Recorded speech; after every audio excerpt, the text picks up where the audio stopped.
नमस्कार मित्रों, आज हमारे साथ में परफेक्ट एकेडमी के डायरेक्टर लवलेश सर हैं। जैसा कि आप जानते हैं, इस समय केवीएस की आंसर की आ चुकी हैं और बच्चे बहुत तेज़ी से इंटरव्यू और पीआरटी की तैयारी कर रहे हैं। तो सर से जानेंगे कैसे पीआरटी की तैयारी करें, क्या क्या इस दौरान ध्यान रखें। सर, आप बच्चों का मार्गदर्शन करें। धन्यवाद। सबसे महत्वपूर्ण बात है कि केंद्रीय विद्यालय संगठन जो अपनी भर्तियां कराता है उसमें पीआरटी, टीजीटी, पीजीटी की जो भर्तियां इस समय हो रही हैं, जिसकी आंसर की आई है, इनकी भर्ती प्रक्रिया बहुत ही समय से होती है और जल्दी ही इसके इंटरव्यू स्टार्ट हो रहे हैं। बच्चों के अच्छे नंबर आए होंगे। इस बार का थोड़ा सा सिलेबस बदला था, जिसमें 180 नंबर का पेपर था और इस बार जो इंटरव्यू होना है उसमें 2 चीज़ें हैं। एक सबसे महत्वपूर्ण बात है कि इसमें 30 नंबर का तो इंटरव्यू है जो पर्सनालिटी से रिलेटेड होगा, और दूसरी बात यह है कि इसमें 30 नंबर का इस बार क्लास परफॉर्मेंस भी है, यानी कि आपको पढ़ा के दिखाना है, उसके भी 30 नंबर जुड़ेंगे। तो टोटल अभी कैंडिडेट के हाथ में 60 नंबर हैं। जो बच्चे इंटरव्यू दे रहे हैं उसमें किन बच्चों को कॉल किया जाएगा और किन को कौन लोग बाहर हो जाएंगे, ये बड़ा संदेह है बच्चों के अंदर। लेकिन एक खास बात यह है कि मैं आपको बता दूं कि जिनके नंबर 120 और इसके आसपास हैं, इससे ज़्यादा हैं, तो वो आप मान के चलें कि उनको इंटरव्यू के लिए बुलाया जाएगा। तो जो 120 और उससे ज़्यादा हैं तो इंटरव्यू के लिए तैयारी कर सकते हैं।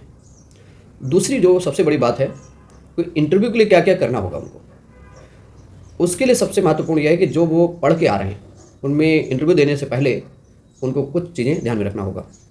सबसे पहली बात, केंद्रीय विद्यालय संगठन इंटरव्यू कराने से पहले अपना एक प्रोफार्मा देता है, एक बायोडाटा तैयार करने के लिए, जिसे कैंडिडेट को फिल करके जमा करना होता है।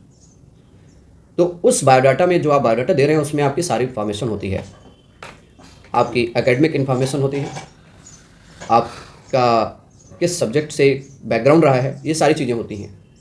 तो इंटरव्यू की शुरुआत जो होती है, वो किसी भी पैनल में आप जाएंगे तो इंटरव्यू की शुरुआत होती है कि आप अपने बारे में बताइए, यानी कि पहला जो सवाल बनता है अबाउट योरसेल्फ पे। तो सबसे महत्वपूर्ण बात है कि कैंडिडेट को अपने बायोडाटा को ठीक से तैयार करना होगा। वो अपने बायोडाटा में अपने सब्जेक्ट के बारे में, अपने जो एकेडमिक बैकग्राउंड है, उसने जो है बीए किया है, बीएससी किया है या कोई प्रोफेशनल डिग्री है, उसके बारे में वो चीज़ें जाने कि हमने क्या पढ़ा है, उसके बारे में उसको जानकारी होनी चाहिए जी। दूसरी बात है कि जो दूसरा सवाल बनता है इंटरव्यू पैनल में, वो ये बनता है कि कैंडिडेट जा रहा है तो उससे ये पूछा जाएगा कि आपकी हॉबी क्या है। तो हर व्यक्ति की कोई ना कोई हॉबी होती है, तो अपनी हॉबी के बारे में तैयारी करनी होगी कि उसकी जो हॉबी है उसके बारे में वो जाने। सिर्फ हॉबी बता देने से नहीं होगा कि अगर हमारी हॉबी है क्रिकेट तो हमें क्रिकेट के बारे में जानना चाहिए कि क्रिकेट खेलने के क्या नियम होते हैं, कितने जो है खिलाड़ी होते हैं, ये हमें पता होना चाहिए, कौन कौन सी ट्रॉफी होती है, ये सारी जानकारी। हॉबी का मतलब है हमें उस क्षेत्र में जानकारी होनी चाहिए। तो ये मुद्दा है हॉबी का। जनरली जो कोई भी इंटरव्यू होता है उसमें ये पूछा जाता है कि आपकी जो स्ट्रेंथ क्या है। कुछ आप ऐसे 5 पॉइंट बताइए जो आपकी स्ट्रेंथ हो, और कुछ आपसे वीकनेस के बारे में पूछा जाता है। तो महत्वपूर्ण बात यह है कि हर व्यक्ति के व्यक्तित्व की कुछ जो है मेरिट्स और कुछ डिमेरिट्स होती हैं। तो अपनी मेरिट्स के बारे में बताइए कि आप डेडिकेटेड हैं, आप फास्ट लर्नर हैं, आपको जो है पढ़ना अच्छा लगता है, जो जो भी आपकी मेरिट्स हैं उनके बारे में बताइए। अगर आप डिमेरिट्स के बारे में हैं तो डिमेरिट्स ऐसी नहीं होनी चाहिए जिससे उसका नेगेटिव इम्पैक्ट पड़े। ऐसी डिमेरिट्स के बारे में आप बताइए जैसे कि हम इमोशनल हैं, बहुत जल्दी लोगों को विश्वास कर लेते हैं, ये सारी आप डिमेरिट्स बता सकते हैं। डिमेरिट्स फूडी वगैरह भी बताया जाता है। हाँ, ये भी आप बता सकते हो। क्रॉस क्वेश्चन कम, बिल्कुल ऐसा कोई आप ऐसी कोई डिमेरिट्स मत बनाइए जो बोर्ड में क्रॉस क्वेश्चन बनाए या जनरेट करे, तो ऐसी कोई डिमेरिट्स मत बताइए। अब आता है कि आप केवीएस ज्वाइन कर रहे हो, तो सबसे केवीएस में एज ए टीचर ज्वाइन कर रहे हो, तो बोर्ड का सबसे बड़ा सवाल होता है कि भाई आप टीचर की जॉब क्यों करना चाहते हैं। ये बहुत कॉमन क्वेश्चन होगा केंद्रीय विद्यालय में। तो इसका मतलब है कि आप अगर टीचर बनने जा रहे हो तो जाहिर सी बात है कि जो टीचर है उसकी रिस्पॉन्सिबिलिटीज़ क्या होती हैं। एज ए टीचर किसी भी व्यक्ति का व्यक्तित्व क्या होना चाहिए, टीचर की जिम्मेदारियां क्या होती हैं, और ये सब आपको पता होना चाहिए। और आप क्यों टीचर बनना चाहते हो, तो आपको इसमें यही बताना है कि हमें जो है पढ़ाना अच्छा लगता है और ये हमारा शौक़ है कि हम पढ़ाते हैं। तो आपसे पूछा जाएगा कि मान लो आपको एज ए टीचर जॉब मिल जाती है तो आपको घर से दूर रहना पड़ेगा। केंद्रीय विद्यालय की जब जॉब कर रहे हो तो आपको उत्तर प्रदेश और अन्य, चूँकि ऑल इंडिया जॉब होती है, इसलिए आपको कहीं भी रहना पड़ सकता है। तो आप यही बताएंगे कि ये तो बहुत अच्छी बात है कि हमको भारत के अलग अलग क्षेत्रों में जाने का अवसर मिलेगा, हम अलग अलग संस्कृतियों से जुड़ेंगे और सीखने का अवसर मिलेगा। चैलेंजेस हैं, रहते हैं, लेकिन हमको ये अवसर भी है। तो ये हमारे लिए और अच्छा होगा कि हम अलग अलग परिवेश में जाके बच्चों को उनको पढ़ा सकते हैं, ये हमें अवसर मिलेगा। इसके लिए तो हम केंद्रीय विद्यालय संगठन को धन्यवाद भी देंगे कि हमें ऐसा मौका केंद्रीय विद्यालय संगठन देगा। अब आपसे पूछेगा कि टीचिंग स्किल्स क्या है, क्योंकि आप पढ़ाने जा रहे हैं, तो आप जो टीचिंग स्किल्स के बारे में बताएंगे। जो भी केंद्रीय विद्यालय के टीचर्स का एग्जाम का जो इंटरव्यू देने जा रहा है, उसने या तो बीएड किया होगा या बीटीसी किया होगा या भी कोई ना कोई टीचर्स ट्रेनिंग ली होगी, तो उसमें आपको टीचर्स की स्किल बताई जाए, टीचिंग स्किल बताई जाती है। उनके बारे में आपको पता होना चाहिए कि हमें बच्चों को कैसे पढ़ाना है, क्या क्या चीज़ें ध्यान में रखनी है।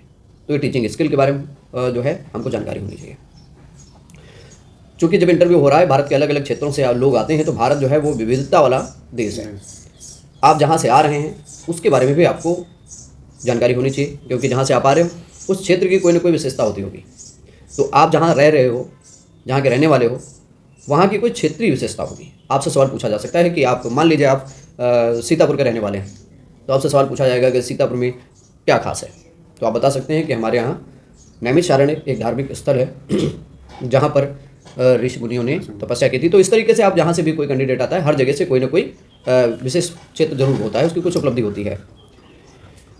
अब ये बात आती है कि जैसे बोर्ड क्या है, बोर्ड ये पूछेगा कि आप अध्यापक बनना चाहते हैं, आप बताइए आपका आदर्श कौन है। एक कॉमन सवाल है जो इंटरव्यू में पूछे जाते हैं कि आपका आदर्श कौन है। तो बहुत अच्छा ये रहेगा कि आदर्श आप बताइए हमारे माँ बाप हमारे आदर्श हैं, क्योंकि उसमें ज़्यादा क्रॉस क्वेश्चन होने की संभावनाएं बोर्ड के पास नहीं रहती, क्योंकि वो आपके माँ बाप के बारे में नहीं जानते हैं। लेकिन इससे हटकर जब आप आदर्श के बारे में बताते हैं, तो अगर आदर्श आप कलाम के बारे में बता रहे हैं, गांधी जी के बारे में बता रहे हैं, अम्बेडकर जी के बारे में बता रहे हैं, या किसी अन्य पर्सनैलिटी के बारे में बता रहे हैं, तब बहुत ज़रूरी हो जाता है कि आप उसके बारे में जानें।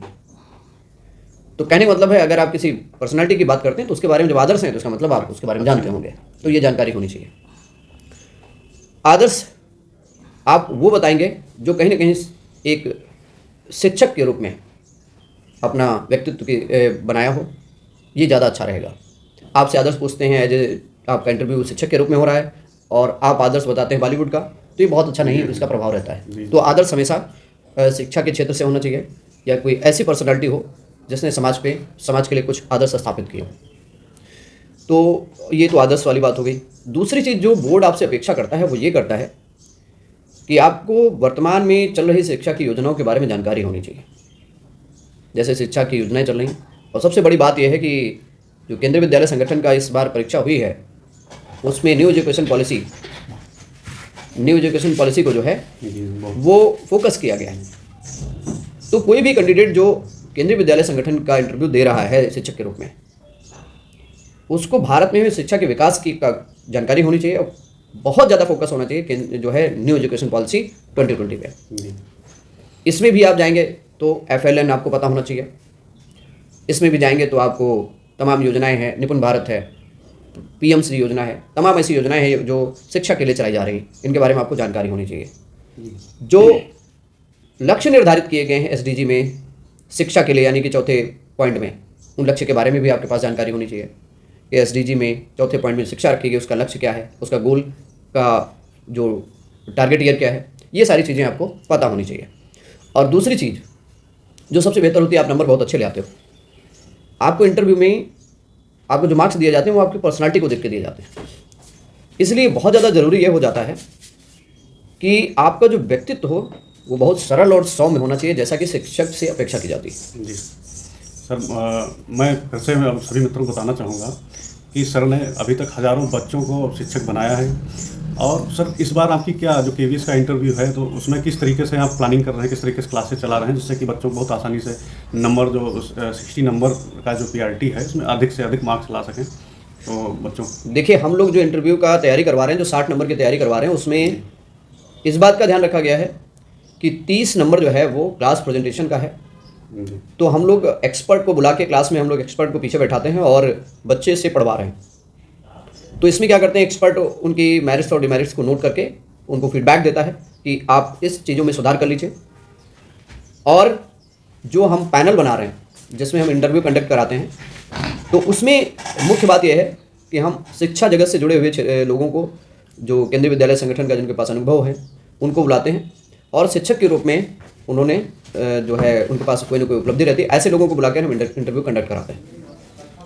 सर, एक जो हमारे जो नए बच्चे जो सुन रहे हैं, इंटरव्यू देख रहे हैं, तो मैं आपके माध्यम से कि जो किस तरीके से उन्हें शिक्षक बनने के लिए, किस तरीके से उन्हें टीटी के लिए पढ़ना चाहिए, किस तरीके से बीटी, किस तरीके से वो केवीएस का एग्ज़ाम क्वालिफाई करने के लिए वो पढ़ाई कर सकते हैं, किस तरीके से, देखिए क्या क्या क्वालिफिकेशन? हाँ, बिल्कुल बिल्कुल। देखिए, सबसे ज़्यादा ज़रूरी है कि जब आप टीचिंग प्रोफेशन में आते हैं, जी, तो अब क्या है, अगर आप प्राथमिक शिक्षक बनना चाहते हैं तो उसके लिए टीईटी और सीटीईटी का एग्ज़ाम आपको क्वालिफाई करना पड़ता है।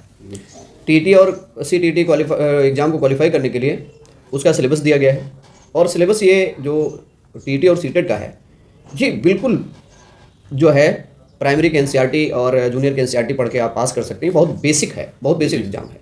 थोड़ा भी बच्चा अगर सिंसियर है तो 120 नंबर से ज़्यादा ला सकता है, 150 में।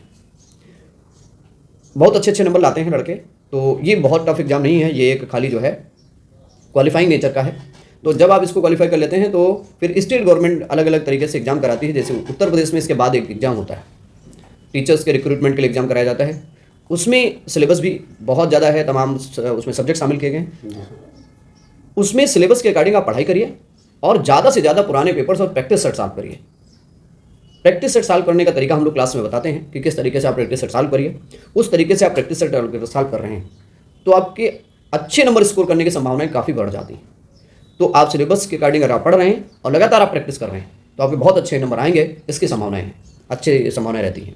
सर, ये देखा गया है कि जो प्राइमरी और इसमें जो सेंट्रल गवर्नमेंट के जो केवीएस है, तो इसमें केवीएस के तरफ वो इसमें बच्चों में ज़्यादा क्रेज देखा गया है। तो ये क्या जॉब में कुछ डिफरेंस है? देखिए, केंद्रीय विद्यालय संगठन जो है ऑल ओवर इंडिया के लिए जो केंद्रीय विद्यालय के चलते हैं उनमें रिक्रूटमेंट करता है, और स्टेट गवर्नमेंट में जो होते हैं वो उस स्टेट में होते हैं। अब जाहिर सी बात है, बच्चा जब तैयारी कर रहा है तो अगर स्टेट गवर्नमेंट में वैकेंसी नहीं आ रही है तो वो केंद्रीय विद्यालय संगठन में होने वाली भर्ती के लिए मेहनत करता है। और ये कहीं अच्छा भी है कि आप एक बड़े प्लेटफॉर्म पे जाके, जैसे आप सीमित रह जाते हैं स्टेट में, तो आप बड़े प्लेटफॉर्म पे जाके केंद्रीय विद्यालय में जाते हैं तो हाँ और अच्छा आपके पास चैलेंजेस उनको फेस करने का मौका मिलता है और आप उससे आपको सीखने को मिलता है। भारत के अलग अलग क्षेत्रों में आप जाते हैं तो उससे आपकी जानकारी बढ़ती है। ये चैलेंजेस भी हैं। बहुत बहुत धन्यवाद सर। बहुत बहुत धन्यवाद। Thank you.